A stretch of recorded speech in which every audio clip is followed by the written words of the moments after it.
U.S. State Department Counselor Derek Chollet set to visit Islamabad to reset ties.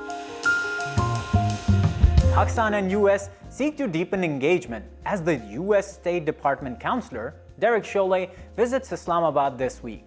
The State Department, in its press note, has said that the delegation is visiting to explore possibilities of strengthening economic cooperation, climate crisis, and broadening people-to-people connections between the two countries. During this visit, Counselor Chollet is expected to convey condolences of the U.S. after the recent terror attack in Peshawar and the monsoon floods that caused climate-induced catastrophe across the country. In an earlier dispatch, we discussed how Pakistan and the U.S. are engaged in ongoing bilateral defense talks between the Chief of General Staff of Pakistan, Lieutenant General Mohammad Saeed, and Under-Secretary of Defense. What can the ongoing talks mean for the two sides as they seek re-engagement in bilateral ties? Let us break this down for you. The upcoming visit of Counselor Derek Chollet comes at a time after Pakistan and US are seeking to re-engage after the US withdrew from Kabul in 2021. Both countries have marked the 75 years of their diplomatic anniversary last year. First, the near parallel meetings in D.C. and Islamabad between the security and foreign policy establishment of the two countries suggest a dehyphenation on part of both sides to shift away the focus of bilateral cooperation from security-centric aspects only.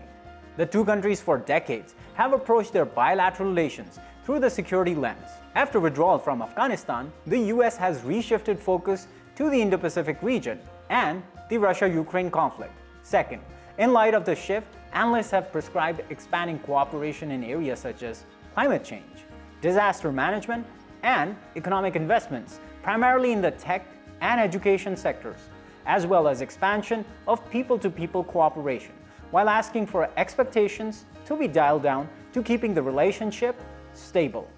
In the last few years, Pakistan and the US have scaled up their economic cooperation.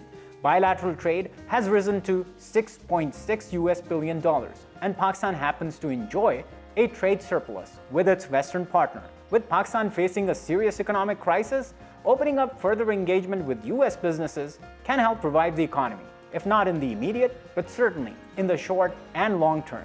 Under the existing Green Alliance, two sides are also working on climate change, water management, and the agricultural sector of the country. The US is also set to sponsor tech camps for 40 young leaders on climate change and conflict resolution to resolve climate-related conflict. While the scope for cooperation is driven between the governments, opening up avenues for businesses and the private sector can equally empower the bilateral relations from a bottom-up approach and create an enabling environment for economic engagement. I'm Usama Nizamani, and this was your Daily Dispatch.